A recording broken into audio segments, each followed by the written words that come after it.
Like that modulation was just like a stylistic, like they did a chromatic descent into some minor key, and then now that was a direct modulation.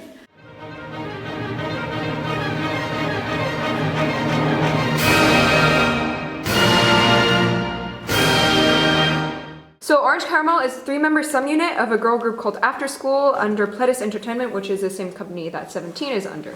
We have not reacted to After School yet, but we are reacting to their subunit because they're freaking awesome. Their concept was candy culture, cute, colorful, funny, and a little bit wacky and quirky. First we'll be reacting to their 2010 release called Magic Girl, which was their debut song as a subunit. So yeah, go ahead, Magic Girl. 1, 2, 3, Magic Girl! Cake. Give me some of that cake. I love fondant. Some people like hate it. I love the texture. It's like gross. that is cute. This looks like a Polly Pocket set. Low key. Nice drum fill. Yeah.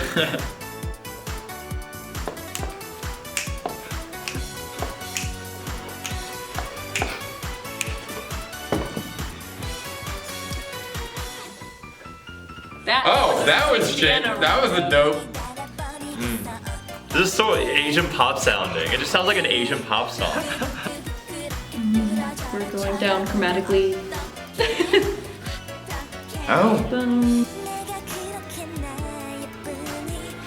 Did you add this to the sequence playlist? Yeah. I like the contrast between the like slower stringy section and this like more dramatic upbeat section. Yeah. Oh. Like that modulation was just like a stylistic, like they did a chromatic descent into some minor key, and then now that was a direct modulation. It's just so nasal. My favorite thing is when oh god, stop singing so high. That's suspension. Love suspensions. Oh, more key change. Oh, now we're back at the beginning key. Just B minor. Pretty soft. Ooh. Yes. Also, why is she wearing a cowboy hat? Let me know. why not? It's quirky. Ooh. Oh. But that was like impossible. They're really just hitting all their bases. oh, that love and bass. Okay, baby. Hey! Hey! See, this is like one of those tunes that's like technically a minor tune, but it like moves around so much, and like the majority of what it moves around to are major keys, but home is a minor key. Ooh, triple it. Bitches love triplets. No, because the short hair girl isn't squeaking high notes. True, but she was squeaking during one of her solo sections, and I was like, yeah. It's just so weird. This is so weird. The strings like floating around with the melody in the background. Why do they keep doing this? It's making me feel weird. They're all squeaking. Like that. Ooh, I like that. Yeah, the like. Booga dooga booga dooga. This must be the dance break. Ooh. Ooh. Did a little chromatic. The jazz hands. Come on. Come on. See, that drum like really let it into the chord. I think that's like an 80s kind of thing too. Like. Yes! I was waiting for it. I'm like, are they gonna move back to the original key and do the chorus? And they did. Now it's like a wholesome song. Like Brahms would be proud of it, I guess. Little Paris. What the heck? I used to be scared of holding on to too many balloons for fear of blowing away. Nice. Like she is right now. Dude, orange caramel. On the whole, I thought it was very good. I thought the structure of the piece worked very well. The song. The chorus was very catchy, and then the verses also work very well between the like slower stringy part and then the more upbeat stuff. They use the modulation effectively to like carry interest and stuff. Yeah. So on the whole, I thought it was a pretty solid song. I just like, they went to the da-da-da, that note like 6 times and it was never good. Yeah. It like hurt practically. It wasn't like, oh, like that sounded like a little pushed, but you know, it's stylistically. Like literally that's the voice sign. technique, like, it was not literally good. I was uncomfortable, and like you saw during the video, I was like literally tensing up. Stylistically, obviously, that's neither of our cup of tea. The issue is not the nasality. Like we have had singers who go very nasal, especially the men, right? Like that's the whole thing. But it's the difference between going like ba-na-na-na and having it out of your nose and going ba-na-na-na and bringing everything up into your tongue, everything up into your jaw. Like they're taking all of their instrument and they're squeezing the sound out of it, and that's where our discomfort comes from, because we hear that and like want to just like.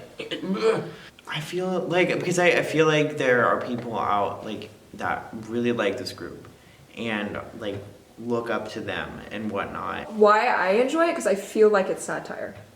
I feel like they're doing the exaggerated moments to be funny and quirky and just weird, and so it makes you kind of feel like uncomfortable but also love it at the same time.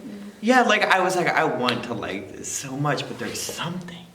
It's like taking all the not so great aspects of popular music and putting into one video.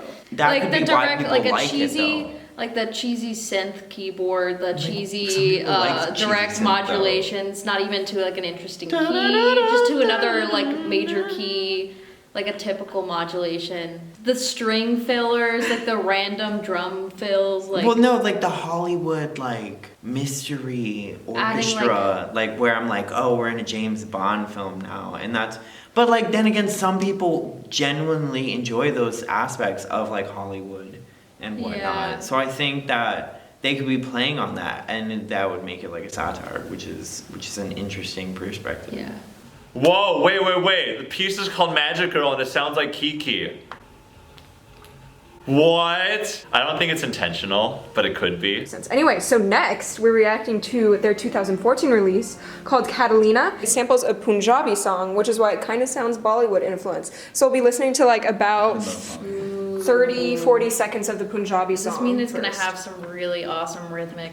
You'll see. Ooh, I'm excited. Oh, I already love it. that pan flute, or I don't. It might be pan flute.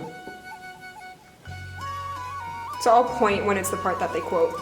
Okay. Oh yeah. Oh, okay.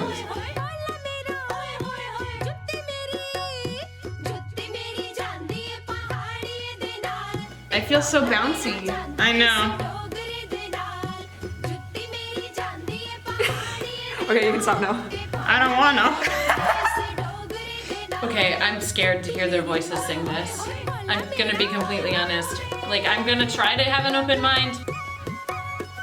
Look at them. They look so happy. I know. This is so happy. Indian classical singing is so specific, and I cannot wait to hear them try to squeeze it out of their own chords. Cultural appropriation. Okay, yeah, so the song is about a woman or a person who's fussy, but even though she's fussy, you want to get close to her. For some reason, she's kind of cool. She seems really weird, but then again, she seems kind of okay.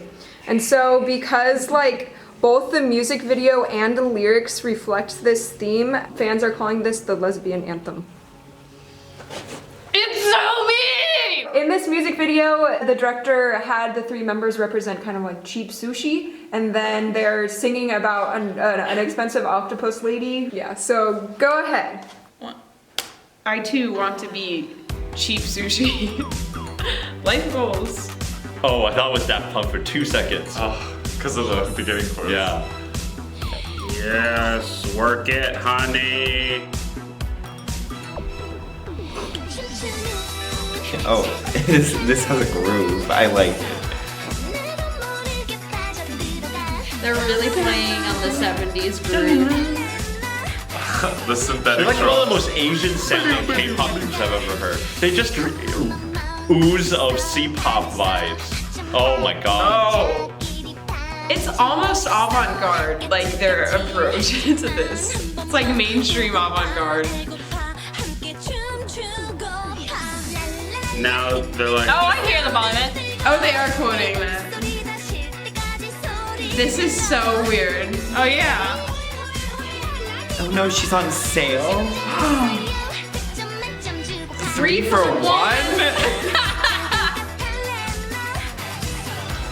Okay, the strings in the chorus do add something to it.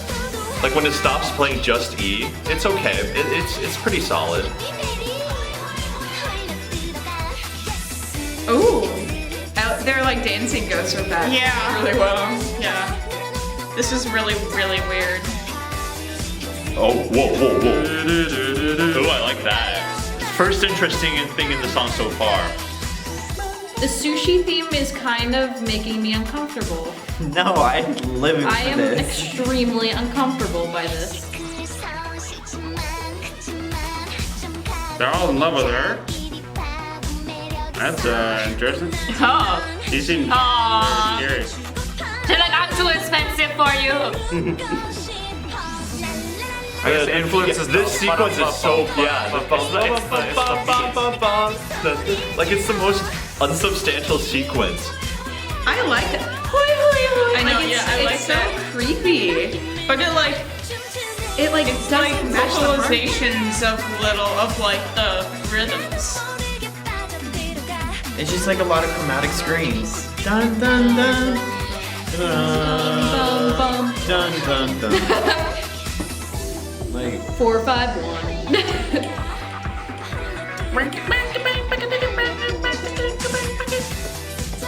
The guitar definitely adds another element to it. See, what I like about this is the music is pretty quirky, but so is the story being told. So it's a good pairing of like musical quirkiness with storytelling. So if they're pieces of sushi eating sushi, is that cannibalism? Wow, that person's really slow motion, just shoving food into her mouth. Goals. You're eating yourself. Why are you in a masterpiece? Why are you crying? I like the different lines that they have going on in the chorus. Like, I like the shock. like the I'm still trying to get over like the whole sushi thing. They want to go back to the ocean where they were queens. Oh my god, That was so weird.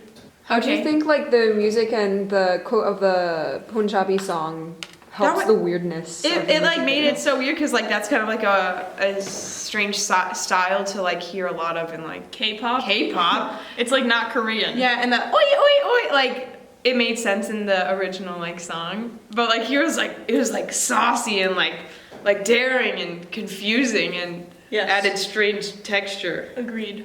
I thought musically it was good. Kind of what Naoki was saying. I just wonder why they wanted to quote that other song. Like if there's any meaning aside from the fact that they, hopefully it's not just because I like, like what they were doing. Yeah. Hopefully it's because it ties in maybe a little bit more deeper. Yeah, with sure. What the song is. I mean, there's obviously like cross-cultural references, so that's kind of interesting. I get the feeling that the people who are listening to it aren't listening to it because they want something that's not manufactured. Well, yeah, I mean, there's But obviously a preference issue here. and their voices, I'm just not a big fan of their voices because again they pushed and they pushed hard. I think I would be more of a fan of their voices than any other style.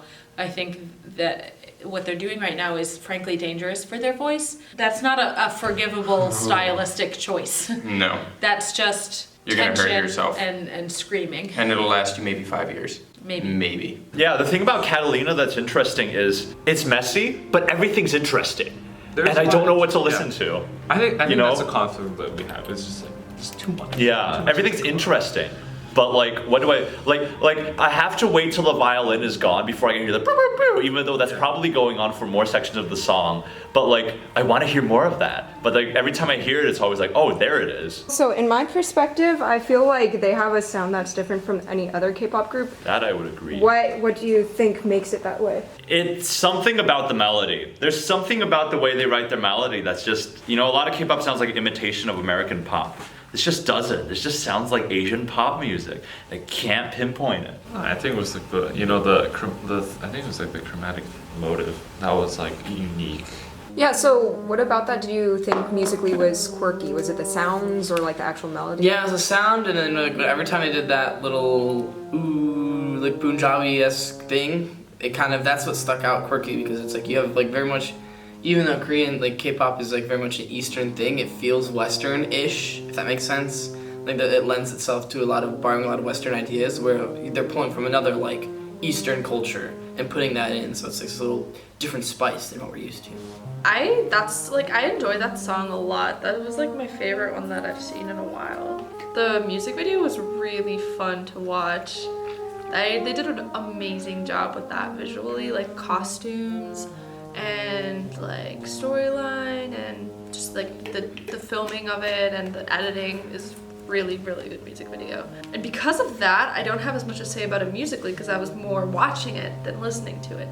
But I definitely heard the influences that they drew from, and I thought it was a very interesting like mix of styles, which I think is why it worked so well with the concept of the video, like Jarod was saying. It was really cool. Yeah, and compared to Magic Girl, this is 4 years later. How do you like them? I like this a lot better. You can kind of tell that it seemed like they were kind of confused in that first one and they just had a bunch of ideas, but instead of formulating them in any way, they just threw them all into one video, so that's why it was kind of a sensory overload.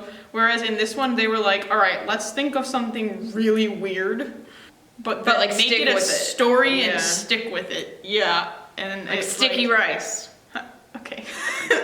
This one kind of steals the cake just because it's like it's different and it's different than like other K-pop with the magic whatever. It kind of felt like another K-pop song in a sense. Like it was good, but like it still fit that aesthetic where this kind of takes a step outside the box a little bit more adventurous. Hello everyone, welcome to our channel if you're new. I'm the channel runner and producer of this series. Thanks for watching this video. If you enjoyed it, don't forget to subscribe. Also, if you're curious to see what else we're going to react to in the future, go ahead and check the description for a bunch of links that I have to playlists and schedules. Also, please check our Patreon if you want to support us. Patrons get access to unedited, full-length reaction videos, access to exclusive content, as well as early access to all the videos posted on here, and more. So thank you so much, and I hope you have a wonderful day.